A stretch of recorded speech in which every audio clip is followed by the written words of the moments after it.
দুর্গা কুড়ি নিয়েছে ও তো কুকুরটা পচে গেল। হ্যাঁ, নিয়ে মাটি চাপা দিয়ে দিব। ঘটনা যাতে না হয়, কোনো মেয়েরা যাতে সুরক্ষিত থাকে সমাজে, আজকাল মেয়েরা বাচ্চারা সুরক্ষিত নয়, যাতে না হয় তার জন্য আজকে আমরা সাংবাদিক সম্মেলন ডাকা। আমরা কিন্তু স্কুলে বারবার আমরা কিন্তু স্কুলে গেছি, আমরা নিজে খুঁজছি, আমি আমার ওয়াইফে খুঁজছি, আমার ইভেন কি আমার ছেলেও খুঁজছে। তার কাছে আমরা প্রস্তাব রাখছি যে স্যার জিনিসটা যাতে কোনো জানাজানি না হয়, জিনিসটা যাতে আমরা মধ্যে মীমাংসা হয়ে যায়, আপনি একটা ব্যবস্থা নেন। আপনি কীভাবে ব্যবস্থা নেবেন এটা আমরা জানেন। আপনার কাছে আমার জোর হাত, আমরা কান্দা গাইতেছি।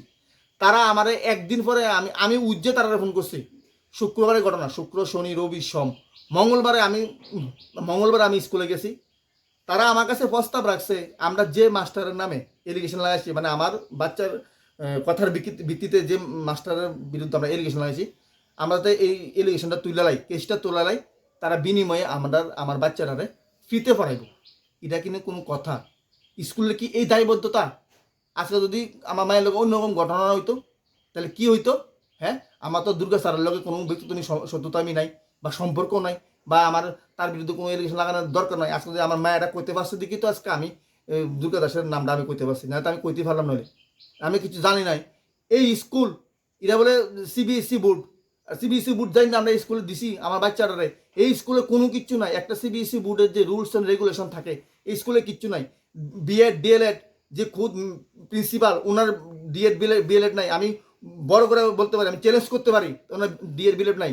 তিনি 10,000 একজন শিক্ষক, তাহলে ডিএড বিএড নাই, তাহলে কী করে প্রিন্সিপাল হয়? আর অধিকাংশ মাস্টাররা যা আছেন যারা ন্যূনতম যোগ্যতা মাধ্যমিক পাস, তারা বিএড নাই ডিএলএড নাই। তো তুমি তো কইতেছ তোমার স্কুলটা সিবিএসসি প্যাটার্ন, এবং এই স্কুলটা যে বিল্ডিংয়ের উপরে দাঁড়া রয়েছে এই বিল্ডিংটা স্কুলের নামে না, কোনো এক ব্যক্তির নামে। তাহলে এভাবে তোমরা মানুষের ঠকাইয়া কীভাবে স্টুডেন্টরা ভর্তি করায়, স্টুডেন্টরা ভবিষ্যৎ অন্ধকার করে তোমরা একটা স্কুল চালাইতেছ। একটা হার ঘটনা হয়েছে, মানলাম আমার দোষ, আমি মায়ের হাতটা স্বর্ণটা ফরাই নিছি, কিন্তু তোমরা তো রুলসে লেখছো। এই যে রুলস, তারা রুলসে আমি কইতাছি দেখেন, আপনারা দেখেন এই যে রুলস 9 নাম্বার রুলসে আছে the school does not accept the ornaments. তাহলে কি লিখে তুমি কি লিখা অ্যালাউ করলে আমার বাচ্চাটারে? আমি আমার দোষটা স্বীকার করতেছি যে আমি লয়ে গেছি, কিন্তু তুমি তো তোমার দোষটা স্বীকার করো না। তুমি কি লিখা এই স্বর্ণের গলার চেইনটা আর হাতের চুরিটা না খুললে তো আমি বাচ্চাটা ঢোকাইলা? তো সেই অপরাধে তো তুমি অপরাধী। তুমি বরংস আমার লগে কোনো সহযোগিতা হাত না বাড়ায় তুমি উল্টা আমারে কো আমি কেসটা উড়াই নিতাম, বিনিময়ে তুমি আমার বাচ্চাটা অবৈতনিক শিক্ষা দেবা। এটা কি কথা? আজকে আমার বাচ্চার লোক হয়েছে, নেক্সট আরেকটা বাচ্চার লোক হইব, এমন বহু বাচ্চার লোক এই স্কুল ঘটনা হইতেছে। মেলাঘরের মধ্যে এই স্কুলটার মধ্যে বহু তারা মানুষের প্রতারণা করে স্টুডেন্ট ভর্তি হইতেছে তারা সিবিএসসি বোর্ড সিবিএসসি প্যাটার্ন, কিন্তু অথচ সিবিএসসির যে গাইডস রুলস আছে আর এনসিআরটি গাইড অনুযায়ী এর অধিকাংশ তারা পালন করতেছে না। তাহলে আজকে আমি যে লিস্টটা লাগাইছি আজকে যদি আমার মায়া না হইতো আমি দুর্গা দাসের চিন্তামই না। হ্যাঁ, আমি দুর্গা দাসের চিন্তামই না। ঠিক আছে।